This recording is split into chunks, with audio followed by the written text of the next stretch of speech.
আসসালামু আলাইকুম ওয়া রাহমাতুল্লাহ। আলহামদুলিল্লাহ ওয়াহদা ওয়াসসালাতু ওয়াসসালামু আলা মান লা নাবিয়্যা বা'দা। আমি আব্দুল্লাহ বিন আব্দুর রাজ্জাক।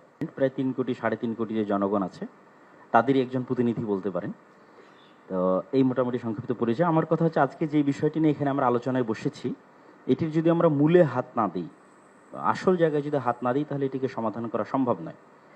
বাংলাদেশে যে সকল ধর্মের মধ্যে সম্প্রীতি বিরাজ করে তার সবচেয়ে বড় উদাহরণ হচ্ছে সাইফুল ইসলাম আলিফ হত্যার পরও বাংলাদেশে কোথাও কোনো প্রকার দুর্ঘটনা সংঘটিত হয়নি এবং সকল আলেম ওলামা নিজ নিজ জায়গা থেকে, আমি আমার জায়গা থেকে, সকল জ্ঞানীগুণী আলেম ওলামা নিজ জায়গা থেকে ফেসবুকে বক্তব্যে সবাইকে শান্ত থাকার আহ্বান করেছে। সুতরাং আমাদের দেশে সাম্প্রদায়িক সম্প্রীতি আছে, কথা শতভাগ সত্য। তারপরও আমাদেরকে বসতে হচ্ছে কেন? ওই জায়গায় আমাদের হাত দিতে হবে। আমরা আসলে ভূ রাজনৈতিক আন্তর্জাতিক রাজনীতির শিকারে পরিণত হয়েছি। এই জায়গায় যদি আমরা সমাধান করতে চাই, তাহলে আমাদেরকে লক্ষ্য রাখতে হবে বড়। লক্ষ্য বড় রাখলে স্যার আপনার জন্য এটি সমাধান করা সুবিধা হবে। সেই বড় লক্ষ্যটি হচ্ছে প্রকৃত অর্থে আমাদের পার্শ্ববর্তী দেশে সংখ্যালঘুরা নির্যাতিত। পৃথিবীর ইতিহাসে কোথাও এখন পর্যন্ত কোনো ইবাদতখানা এভাবে ভাঙ্গা হয়নি যেভাবে আগামী 6 নভেম্বর শুক্রবারের দিন বাবরি মসজিদ আজ থেকে 50 বছর পূর্বে ভাঙ্গা হয়েছে।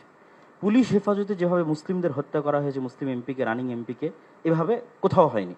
এরকম আরও অসংখ্য ঘটনা আছে যেটা আমাদের পার্শ্ববর্তী দেশে প্রকৃত অর্থে সংখ্যালঘুরা নির্যাতিত।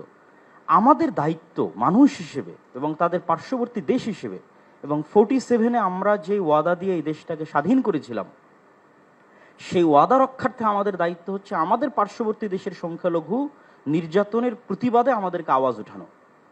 আমাদের দেশে কোনো সংখ্যালঘু নির্যাতন নাই, কিন্তু আমাদেরকে আওয়াজ উঠাতে হবে আমাদের পার্শ্ববর্তী দেশে যে সংখ্যালঘু নির্যাতন হচ্ছে সেটি নিয়ে। এই জন্য আমি আহ্বান জানাবো আমাদের মাননীয় প্রধান উপদেষ্টার প্রতি যে তিনি যেন এই বিষয়টির প্রতি দৃষ্টি দেন এবং সবাই আপনার সাথে আছে। গতকাল রাজনৈতিক দলগুলোকে দেখেছেন, আজকে ধর্মীয় নেতাদের দেখছেন, সকলেই আপনার সাথে আছে এবং আপনার হাতকে মজবুত করার জন্য দেশে যে জাতিগত ঐক্য তৈরি হয়েছে এটিকে আপনি সাহস হিসেবে ধরে নিন।